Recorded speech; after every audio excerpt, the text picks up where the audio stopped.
Two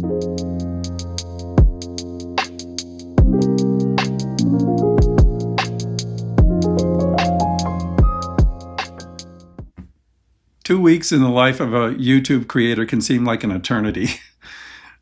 Being away that long and not uploading anything, you start to doubt yourself and think, oh my God, I've lost my touch. But actually, I've been really busy with the Weisfeld collection and an article that I'm working on for Audiophilia that is a big one, and I want to make sure I get it right. So I have my reasons, but there was another reason too. And that's that a lot of the music that was on my desk was not connecting with me. I didn't feel the compulsion to talk about it because I like to bring excitement about a discovery to the channel. And I just wasn't feeling it with a lot of the releases that were on my desk. That changed when the package arrived from Plaid Room Records with the two new Rhino Reserve titles. And this is one of them, Stewart Year, the Cat. The other is this, Gordon Lightfoot Summertime Dream, which we'll talk about in a minute. You know, it's easy to focus your interest on sound quality. I mean, my channel is called Depressing Matters, and that's kind of what we do. But I'm trying to include that, but not make it the main focus. I'm trying to move into the music itself and the emotional aspect of it. And that's why I'm so excited to talk about these two, because I find them endlessly fascinating, particularly Year of the Cat, but also the beautiful Summertime Dream from Gordon Lightfoot. Let's start with Year of the Cat. Year of the Cat, I have an original here, I have a Mobile Fidelity, I have the new one, cut by Matt Luthans. And this is an album that swept me up actually, when I first heard it. I could not believe it. And it went through stages of appreciation. At first, it was the production. Of course, I knew Alan Parsons produced it. I knew Alan Parsons from, Dark Side of the Moon and other wonderful records. But what he did here is magical. He brought these songs to life, and they already have quite a life. I'll talk about that in a second, but when you listen to his production, all the trademarks of the Alan Parsons sound are here. You know, little details all over the place that just give it this polished, beautiful, elegant feel. And it works perfectly for Al Stewart, I have to say. I mean, I would like to hear stripped down versions of these songs because this is the second part, the songwriting. The songwriting is so interesting, so vivid, and so visual on songs like Lord Grenville, On the Border. He creates these little miniature cinematic tales. And each word has its place. Each word sticks in your mind. I can think of, like, in Flying Sorcery, he's like, you wrapped me up in a leather coat and you took me for a ride. I don't know why, but that just always stands out to me. And I'm getting a little emotional about this. I don't know why, but this record struck me emotionally because it's everything that comes together with it. The musicianship, the songwriting, Al Stewart's performance, and the production just take your breath away. It's much more than just Year of the Cat. Every song, save maybe one, is absolutely top-notch. Each one is individually interesting, a little miniature drama, and each one has its own mood, its own style, its own imagery. It's fascinating. I love it. It's one of my favorite albums, and I never tire of it. I have the original Janis pressing here. Janis was a small label. He later went to Arista, so you will see this record on Arista as well, which I've heard maybe sounds better than the Janis pressing. I mean, the Janis pressing has everything there. It's not the greatest quality pressing by any means, but absolutely fresh and sounds lovely. Maybe a little bit.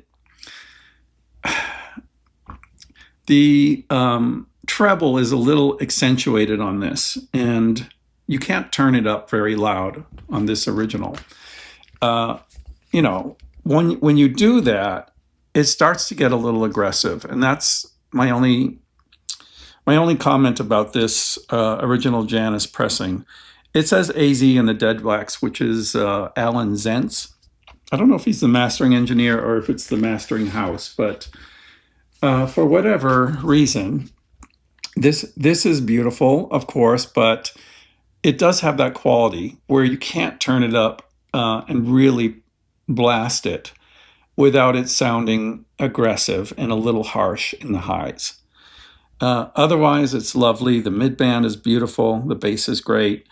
And, you know, this is what sold everyone on this album. This was the demonstration album that people used in hi-fi stores. So there's definitely not much wrong with it, but you can do better, I think. The next copy is, well, it's the one that won my last shootout. So the last shootout I had of this was early on in the channel, a completely different system, me at a different stage, and the original was in last place. No, actually, the Friday Music was in the last place. The Janis came in second, and this came in first. The Mobile Fidelity Sound Lab. This one, wow, this one is gorgeous. This one is gorgeous. If you love this album, I suggest you get this as well as the new one. And I'll tell you why. They're a little different, equally valid. I really love this one for a number of reasons. It was made shortly after the original came out. So this is one of Mobile Fidelity's earliest records. It even has the old Sunset label.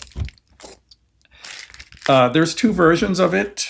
One is with the straight up typography, and the other is with italicized.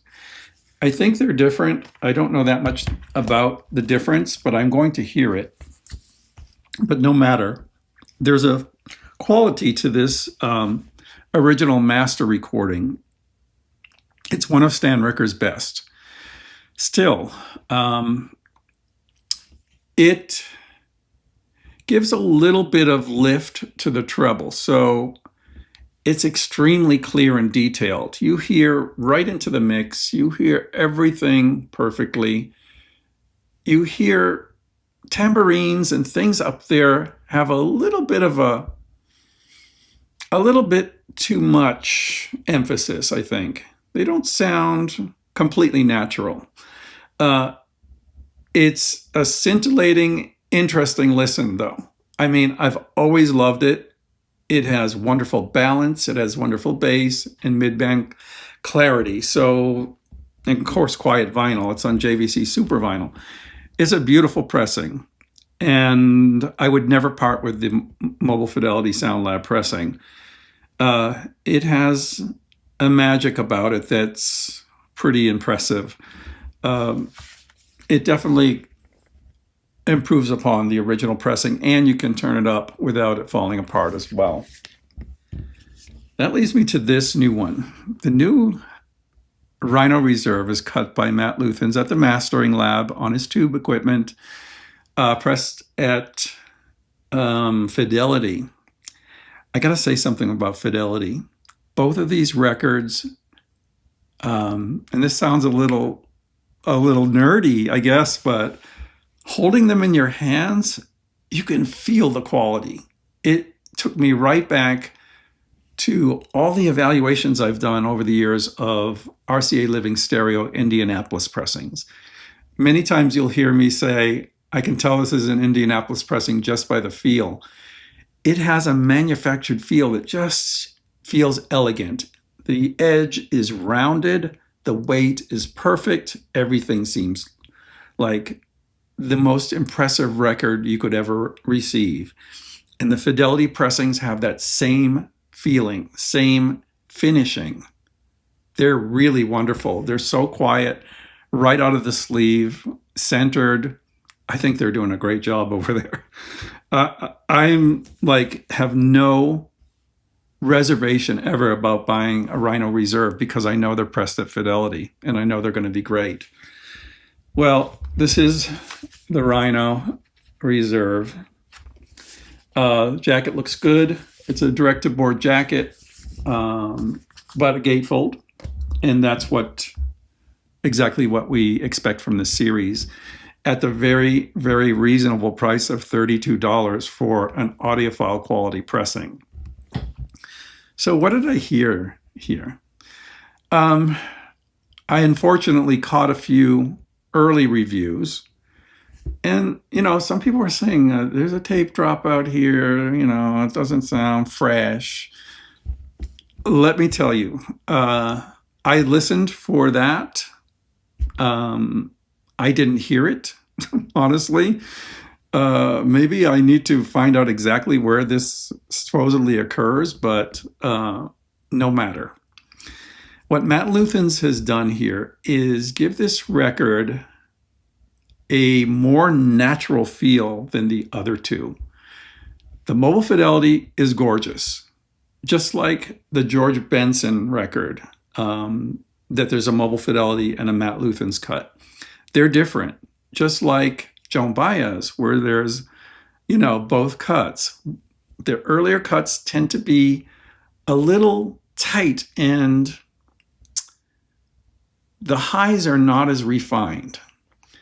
In Matt's cut here, you hear all the detail, you hear all the beauty, but it's amped up. The beauty is amped up. And that's what I love about this. First thing you're going to notice is there's weight. Now, the mobile fidelity has wonderfully tuneful bass. No question about it. So does the original. The mobile fidelity is really attractive in that regard. But Matt has been able to bring that down just a touch, and it transforms the listening experience. It turns it into this grand feeling, like majestic almost. It really works for these songs, and I love that he did that. It's very tasteful. It's not boomy. It's not muddy. It's just a little deeper. The whole record, not surprisingly from this source, feels relaxed. So where the mobile fidelity is undeniably precise and, has ultimate clarity and everything like that, there are times when it feels maybe a little analytical. And I never would have said that before. But now that I've heard Matt Luthans' cut, it's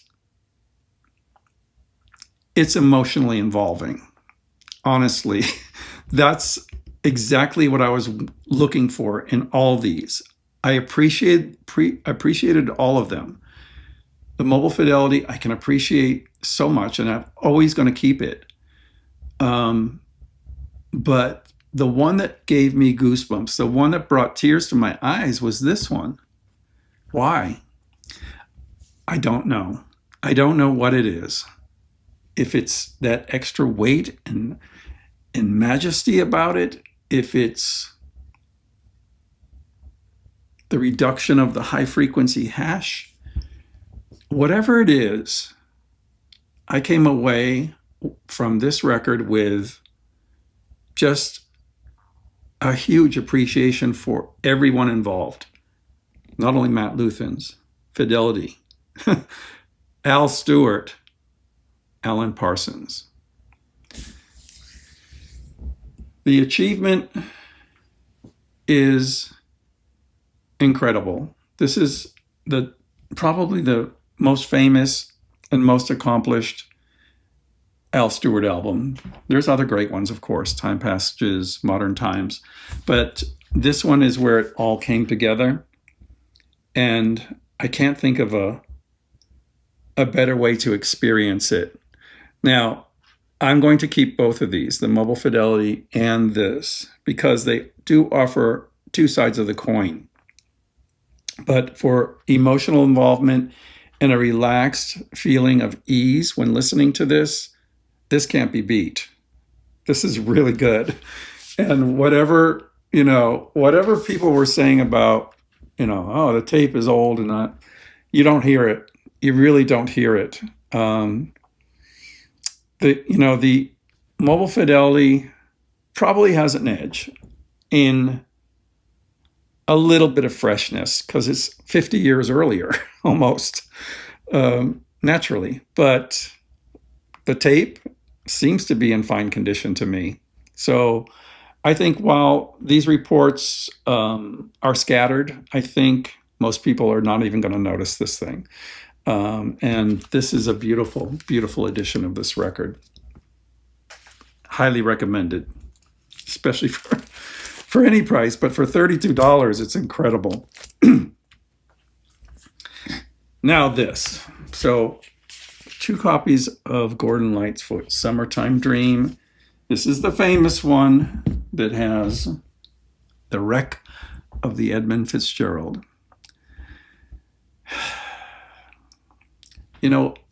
I'm exploring Gordon Lightfoot. I have 3 or 4 albums now. I love him. I love the way he paints his stories with words. And the wreck of the Edmund Fitzgerald is the most famous, of course, and very, very vivid imagery. It takes me back to a time when, I used to spend a lot of summers in Maine.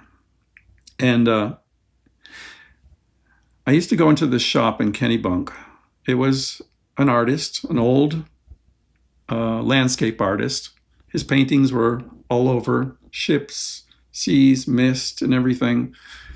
That's exactly what this reminds me of. It's so beautiful in the original pressing and the reissue. The original's hard to beat. I have to admit, I thought it was a little lesser than it actually is. When I first or last heard this, I had a different system. Now every record is sounding so much better. And this is the label that I have for this record. It's kind of a benchmark for acoustic music and voice. Really, not much had to be done to make this sound better. And respectfully, Matt Luthans has not veered too far from this. Again, you notice the added bass weight. You notice a more relaxed feeling overall. You find you can turn it up very loud if you wish, and it holds together perfectly. The original does this well too. They are both more similar than different. If you have an original of this one in good condition and it's the right stamper, I think you might be all set. But once again, this new one from Rhino Reserve, it kind of took my breath away. That extra sense of ease and depth, and probably the tube mastering, just gives it a relaxed, vital kind of presence and depth and majesty. I mean, I said this a couple of times, but I can't think of a better descriptor. When you hear the wreck of the Edmund Fitzgerald with the depth and the soaring guitars and so forth, it's wonderful. His voice sounds so good on this. It really is a step above the original. If you love this album, don't hesitate, get this. With these Rhino Reserves, I noticed that they go out of print quickly. I'm not trying to create FOMO here, but my advice to you is if you're interested in a Rhino Reserve, get it sooner than later, because I've seen some go completely out of print, and some of the more obscure ones may not get repressed. So, easy recommendation for this beautiful edition. It comes with it comes with the original sleeve, so with the lyrics, which is important. The storytelling on this is wonderful. Of course, his performance is classic Gordon Lightfoot. He might be an acquired taste to some people. I love getting immersed in his tales and getting swept away. And that's exactly what happened here and on Year of the Cat.